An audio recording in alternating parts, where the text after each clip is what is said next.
Well, hello, everybody. I'm Corey Minton, staff strategist here at Splunk, and I am excited to be presenting to you today Lights Out for conf21. This is our series where we're going to go racing on iRacing, and we're actually going to have a bunch of racers around the world, not only racing on iRacing because racing's fun, but they're actually going to be streaming data to us in Splunk's Observability Cloud, and we're going to have some fun as we race to .conf this week.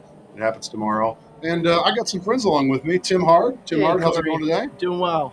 We are socially distanced, being responsible in these crazy times. And then I've got my Aussie buddy, Matt Moore, our data scientist in residence. Matt, how you doing, brother? G'day, Corey. Absolutely awesome and loving the amount of color on the screen in front of me at the moment. It's a beautiful thing. Well, Circuit of the Americas is the track, and I've got two drivers back behind us.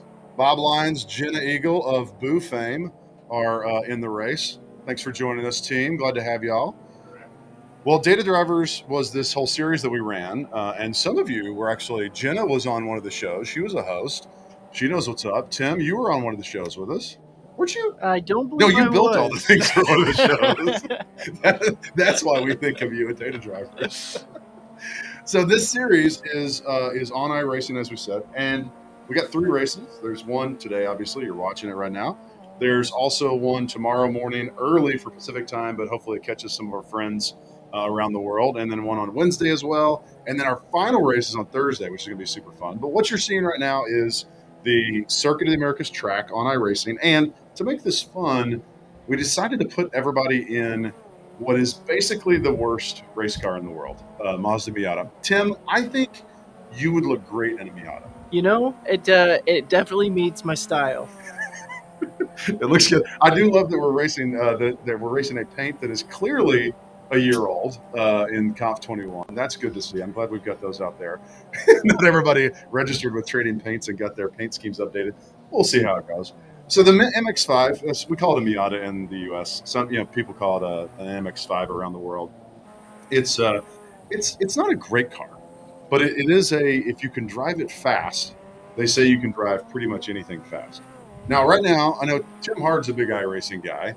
Tim, what do you think the key to a fast lap is at Circuit of the Americas? Well, you know, first and foremost, it's all about keeping the car on the track. I know one of the biggest challenges with the MX-5 is getting loose in the corners. Yeah. So being able to, know when to get in and get out of the turns is really important, and it will help you keep your lap times down. Yeah, absolutely. That's good advice. I like that. And I'm noticing, let's see, that's Niall Clark, our good friend from the UK. He looks like he's got a little bit of a busted up car already. And then Jeremy Howerton. So Jeremy, Splunk customer, user, lives in Georgia, super good dude that's partnered with us, and Data Drivers. Always shows up with ridiculous paints, and I'm glad to see the Simpsons making an entrance here. That's fun. So one of the things that we're going to do with Matt here in a moment is once we get underway, we've got about a 10-minute qualifier. And for those of you who aren't familiar with sort of how iRacing and racing works, oh, by the way, Whataburger, like what a great sponsorship to show up on the track. Now I'm hungry. iRacing basically sets up a race very much like you'd have a regular race, which is we need a qualifying session where we put everybody on track together, and everybody goes out and tries to run the best lap possible. So you have one lap that you have to make around called the out lap. And then you're going to get your next lap is your timed lap, and you can't have any incidents. And incidents are one of those metrics that we track with the Splunk Observability Cloud to keep an eye on sort of how many wrecks, bumps, interactions, or people off-track things that are happening in the race. We keep a track of those. And if you don't get any of those in a timed lap, then that lap time ranks you in terms of your starting position in the race. And so we'll have a 20-minute race here in a minute, but folks are basically out there trying to throw down lap times. For some of you who just finished watching Boss of Ops and Observability, I do want to make a big shout out. We had a huge show in Data Drivers. For those of you who participated in this in the past, most played episode. Like, that's pretty cool. That's right. 2 years in a row. That's 2 years in a row that racing-themed episodes have won the day. That makes me feel slightly better about the choices I've made. I can agree to that. That's right. Well, hopefully we're going to have some of the McLaren Shadow folks join us later in the series. I know they're planning for sure to join the championship. And for those of you, maybe you know, maybe don't, Splunk is a massive partner for McLaren as a technology partner, investing in helping them bring data to racing. But we're also talking about bringing data to sim racing in some really unique ways. So we're actually going to have some of that McLaren Shadow team join us. And Matt Moore, our data geek extraordinaire. So Matt Moore, tell us a little bit about what you do in your spare time when you're not working at Splunk. So I spend a reasonable amount of my spare time just playing with data. So I've been going through a master's in data science over the last few years, having learned that there are a lot of hidden delights in just general random pieces of data you can find while working at Splunk. So one of these things has culminated in looking at the McLaren Shadow Spotter team data from iRacing and looking for which sensors, which key aspects of the driving actually correlate tight with each other, to try and understand exactly which parts are going to contribute to good lap times and good race positions and which don't. A lot of fun, a lot of interesting things to play with. Well, the fact that you're talking about a master's in some advanced data science concepts means that I'm going to take your advice on things related to data, and hopefully throughout the race, we'll have a chance to have Matt jump in and show us some of these slick dashboards and stuff. Actually, I'm gonna give you a quick preview, Matt. You care if I share your dashboard? No, please do. We're going to show this. So what's happening right now is as part of the Data Driver series and as part of what we did last year with the virtual race.conf, our good buddy Kyle Prinz worked to build a software capability that would allow you to extract data from iRacing and get it into Splunk. And so last year we did it into Splunk Enterprise. This year we're really focused on Splunk Observability Cloud. So this data is streaming from iRacing upwards of, it's around, I think the way we've got it configured right now, about 120 metrics, but it could be configured up to about 400 metrics per second, like every second, 6 times a second, being streamed in great granularity. And we're exposing this data to you all now in Splunk Observability Cloud. And this is an example of just an overview dashboard that we use. And Matt's going to get into some of this in detail.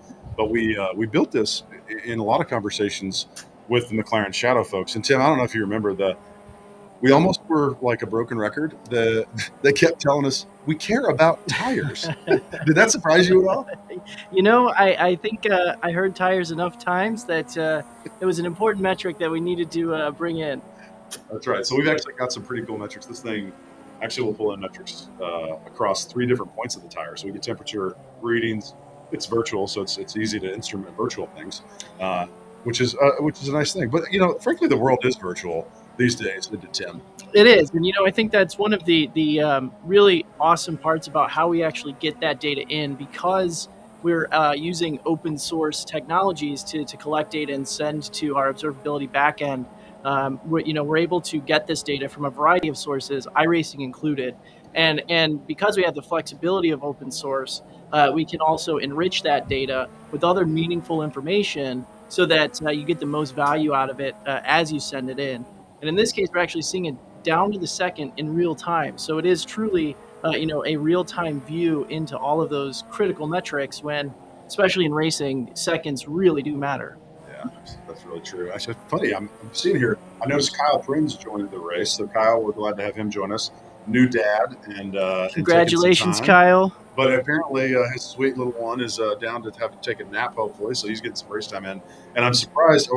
I'm actually really surprised. John Hayward, who, if you watch the Data Driver series, he won like almost every race. He's really, really good. I just stopped trying. When he would only lap me once, that was a good thing. That's right. We only got lapped once.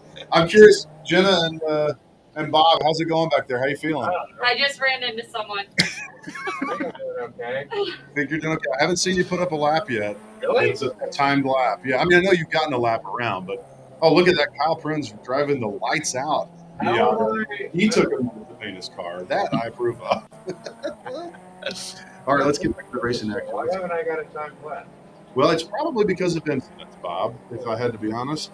That is usually the reason why a timed lap doesn't show up. So I can guarantee that absolutely pans out on the dashboard. We can see the prang count, or the incident count, for each of the drivers has been fairly consistent, and there has been quite a few of them. Interestingly, I can see those with the largest number of incidents also have the hottest tires, bearing out their correlations as well.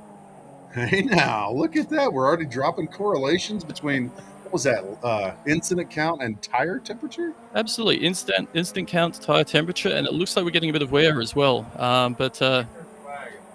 Yeah, checkered flag. So that's the qualifier. So the qualifier is now done. It looks like By the way, congratulations, Oscar Gonzalez, a new entrant in the Data Driver series. He's actually, I believe, if I read this correctly, Kyle's taking people out. That's a little fun now that the practice is over, the qualifier's over. Oscar's one of our corporate solutions engineers out of Prague. So truly a global race. I'm looking at this. We've got Prague. We've got John and Niall are both in the UK. I think Jacob is actually somewhere around here in DC. He works for one of our great partners at S2 Security. So great security partner who's left the world of security to come play with some IT ops and DevOps geeks, which we are appreciative. Kyle's down in Tennessee. John Labaugh is actually Bob Lyons over in that chair, our DC native. And then that's me, but it's actually not me. That's Jenna racing. Jenna, how you feel? Are you having fun, please? Oh yeah. Oh, yeah. Oh, yeah. Oh, yeah. Fired up. Very good. Well, actually, I tell you what, if you racers will come to a complete stop on the track and press the brakes, come to a complete stop, and then press and hold the escape button on your laptops over there, it'll actually pop you out into that main screen. And we're going to do what's called the grid up now. And so everybody's going to get in a grid situation. So you're going to get lined up in order.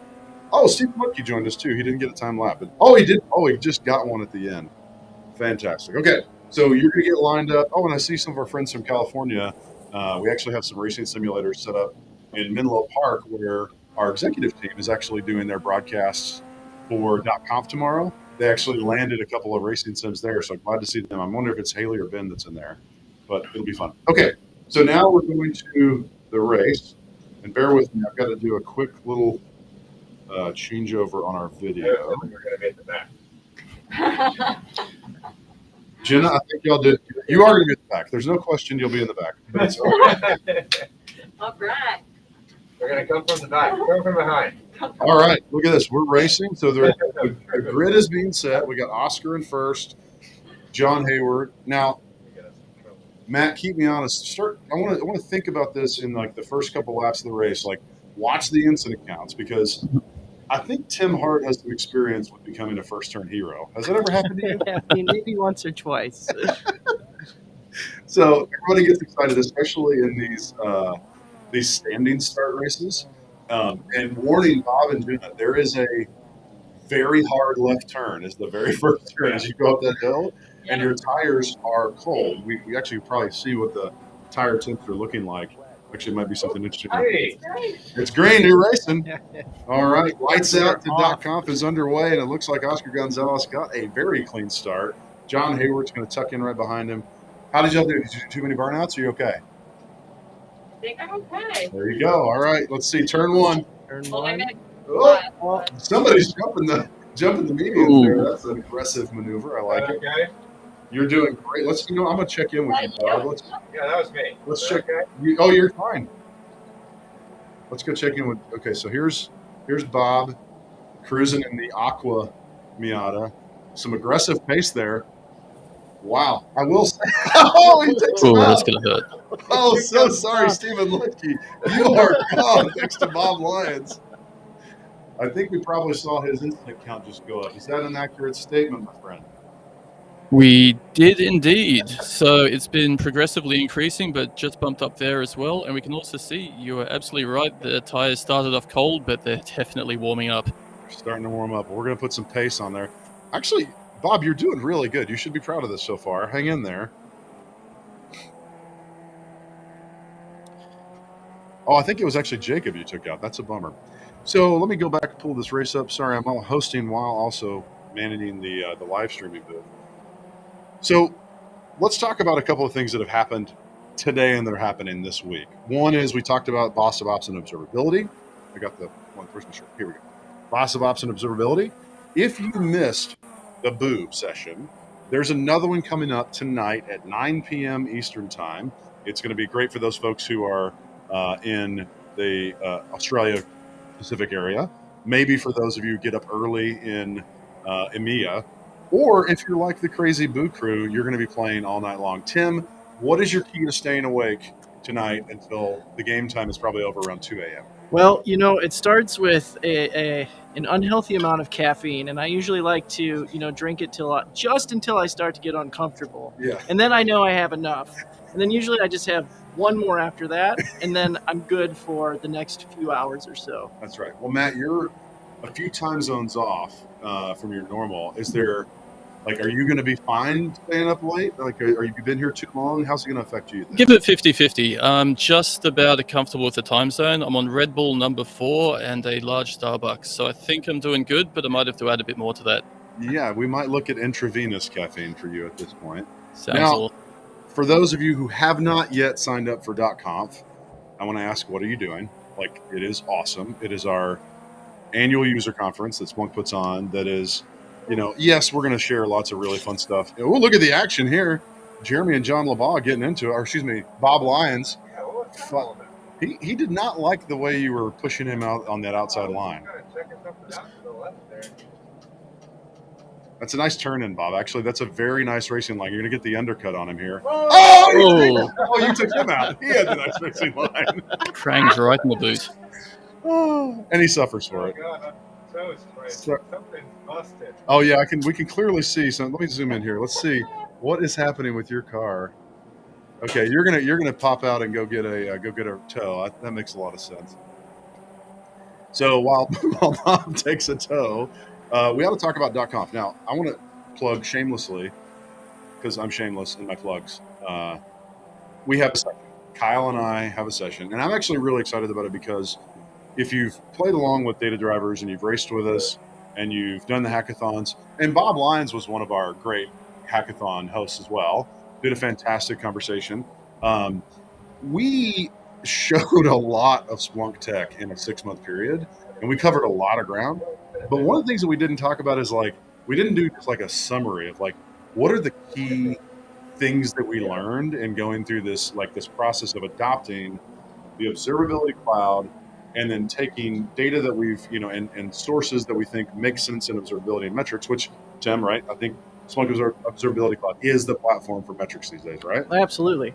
You're not going to find a platform that's going to give you the granularity and scale that you can get from the Splunk Observability Cloud. Yeah, and so we covered a lot there, and then we used the SIM add-on to actually take data and expose it into IT service intelligence so that we could start to build these service level insights, which is really, think of it as it's not just looking at a metric, it's building KPIs on an aggregation of some number of metrics, and then it's actually aggregating those KPIs into a view of what is an overall service required to be successful. And in our case, we talked about, the car as a service. So as Bob just did, he had car body damage, which causes the car service to be unhealthy. So we looked at things like incident counts and damage to say, is the car healthy or not? 14. You got 14 incidents? That's pretty strong. I will say, so many of the races that are sponsored by iRacing or whatever, they have an incident count limit of 30, to where you get to 30 incidents, you are kicked out of the race. Okay, good. And one thing I can show here is actually, we're not showing, let's see, do I have their iRatings? Yeah, so you can do, let me put this on screen here real quick. So on screen now on the timing tower, you're seeing the ratings for these drivers, and an A rating is somebody who's qualified and been safe, and safe is the number one thing. Tim, I struggle with the safety rating part of it in my license progression, which is why you're seeing Corey as a rookie, which is embarrassing. But I struggle with it, but safety is important, and those incidents, they are not good for your safety rating. So we're going to actually go through in that .conf, back to the .conf thing. We're actually going to have this session. It's at 12:30 tomorrow Pacific time. That's 3:30 Eastern time. It's called Data Drivers Racing to Observability in IT. It's session ITO, which is the IT Operations Track 1117C, which means absolutely nothing. If you just go to conf.splunk.com and you search for McLaren, you'll actually find our session because we talk a lot about McLaren's Shadow Esports and their involvement with us in this series.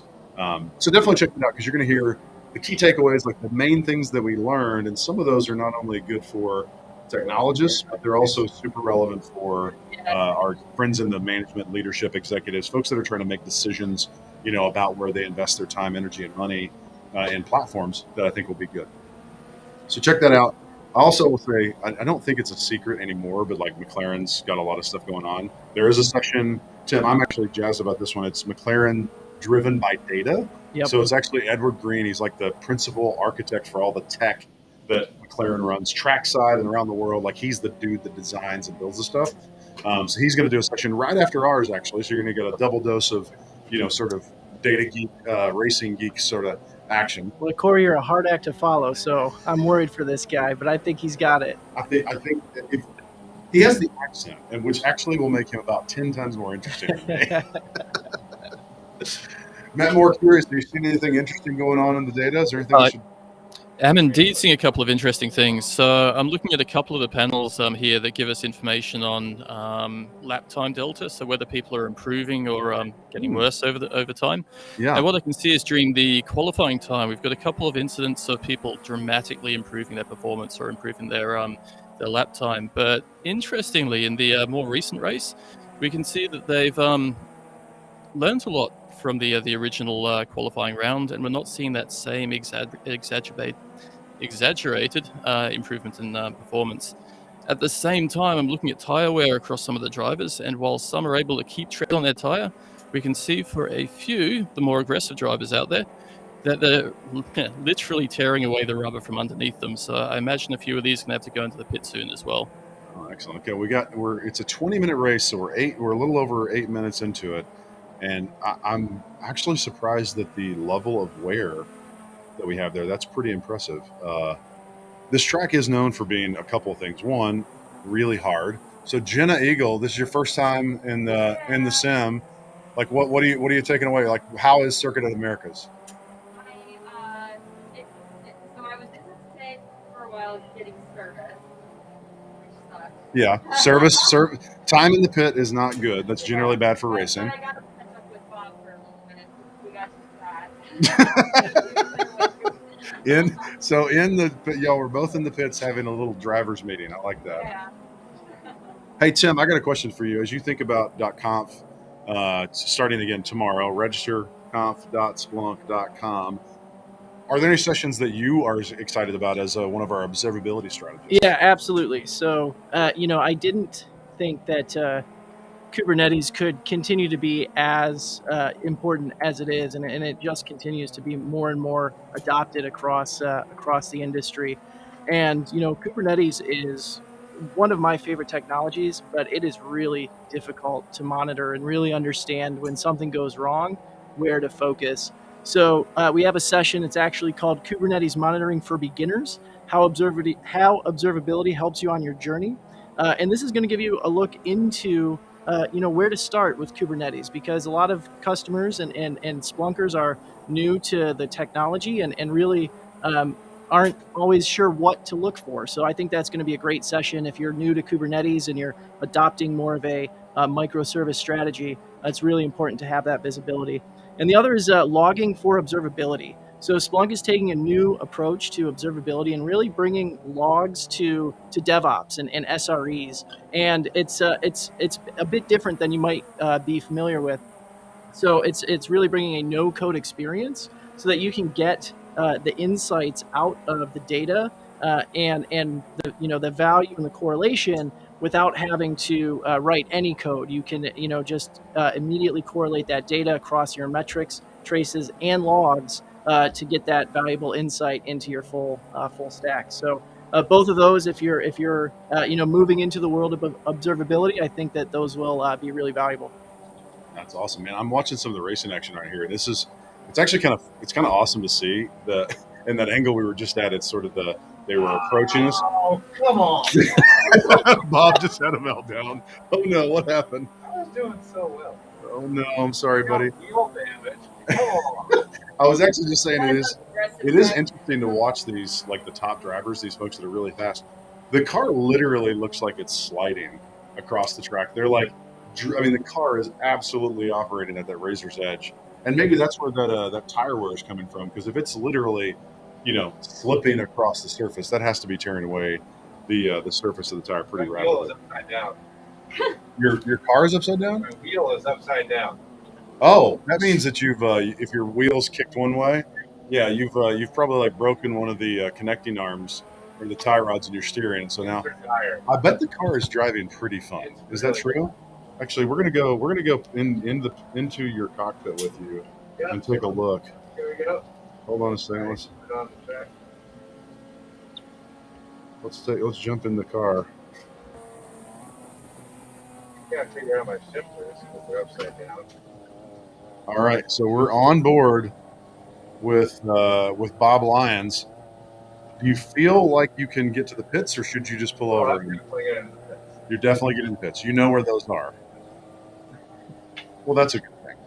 That's important. We got to be able to get He's been there a few times. Oh, hold on, I just Tim with Sorry. the sick burns. So, So- you're out of shit.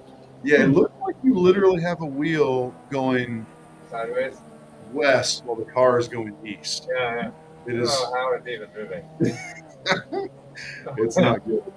Well, one of the things I did want to bring folks' attention to, if you missed last week, you are off track.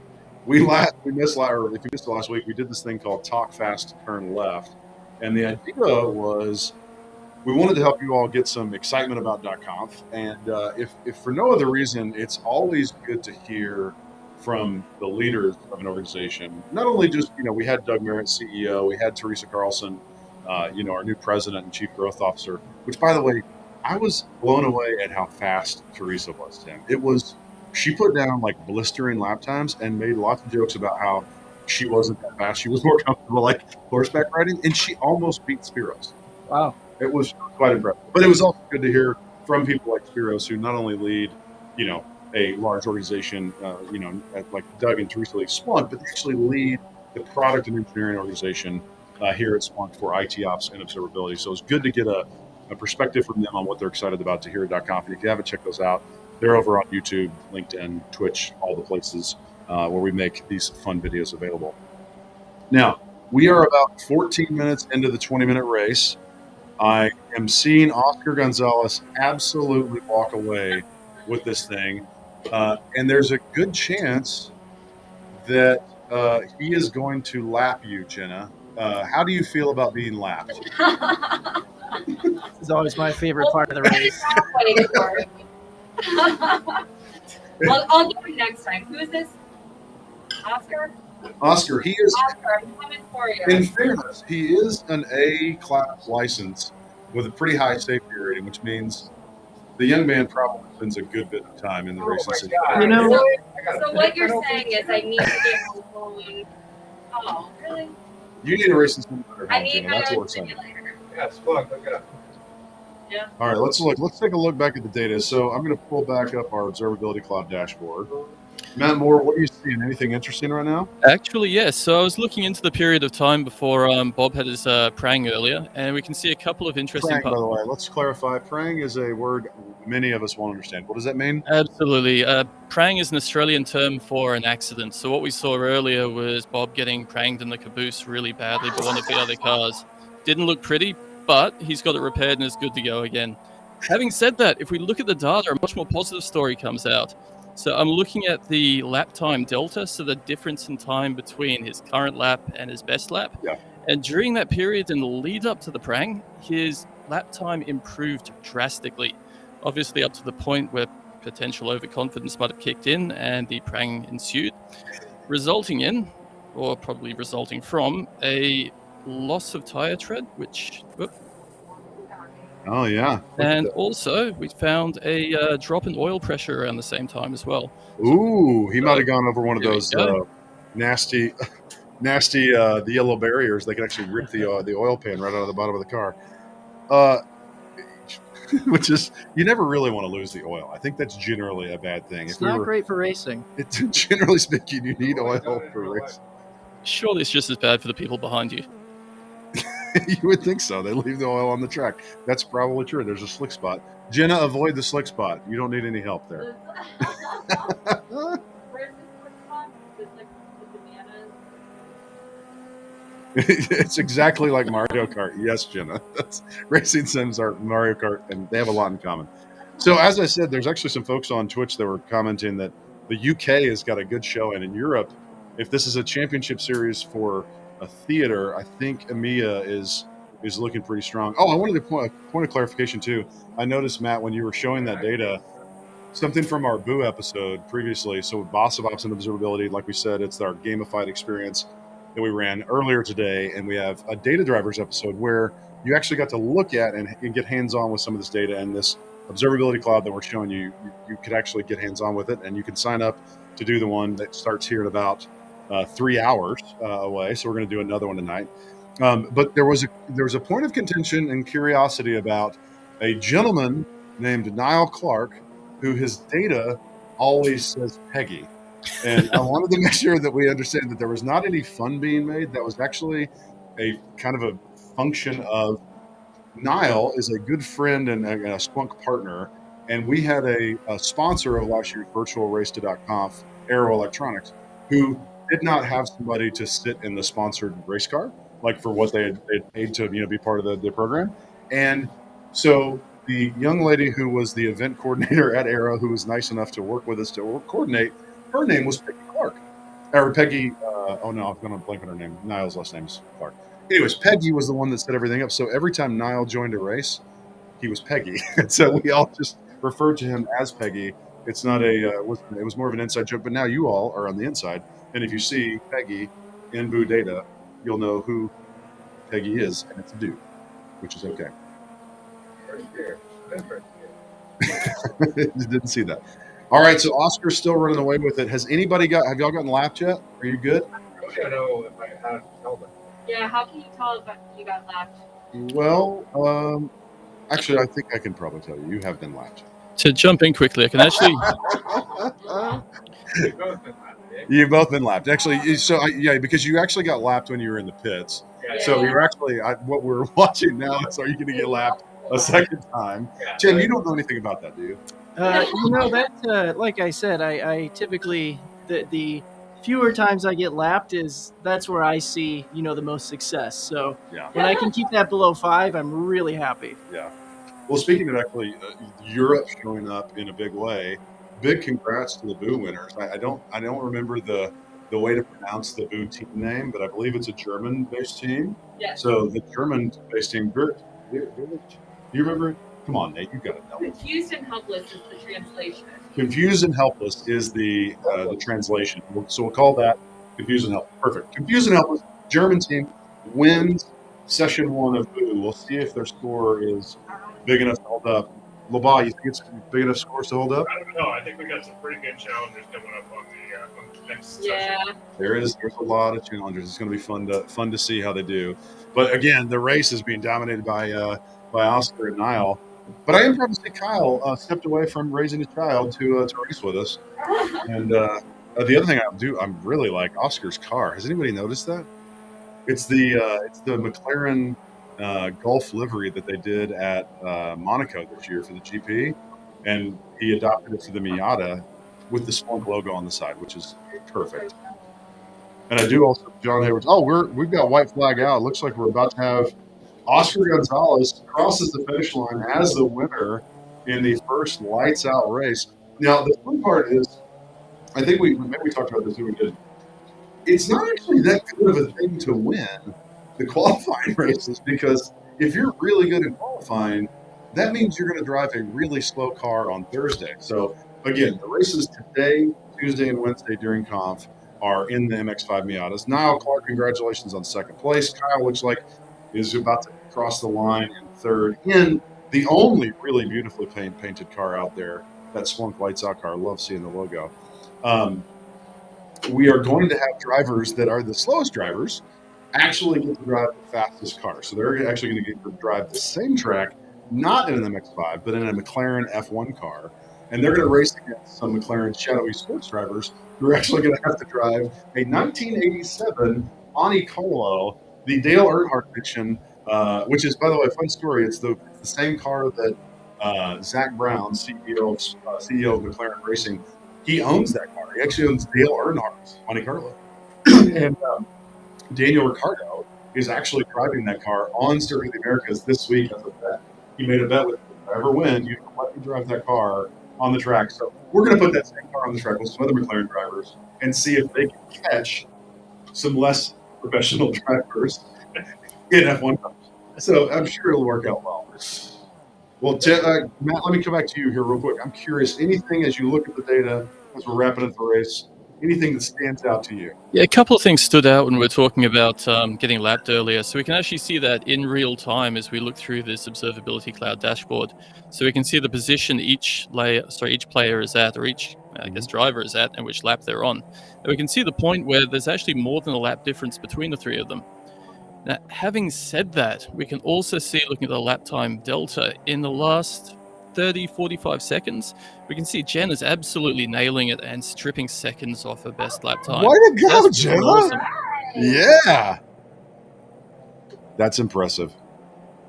Well, guys, I want to say, Matt, thank you for the data insights. Tim Hard, thank you for the observability insights on the things that we're excited about for .conf. Bob and Jenna, thank you for racing with us. All the racers around the world, thank you for being part of Lights Out at .conf. Come back tomorrow morning. We're going to be back racing again, having another little demo. We might actually, maybe we'll show ITSI tomorrow. And we'll have a little fun. We see if we get crazy. We always say the same thing when we leave these shows because it's really fun. It's part of Data Drivers. It's a way to have fun outside the box with racing that actually absolutely makes you better inside the box of your day job if you work in IT and observability. And that is whatever you're into, be data driven and join Data Drivers.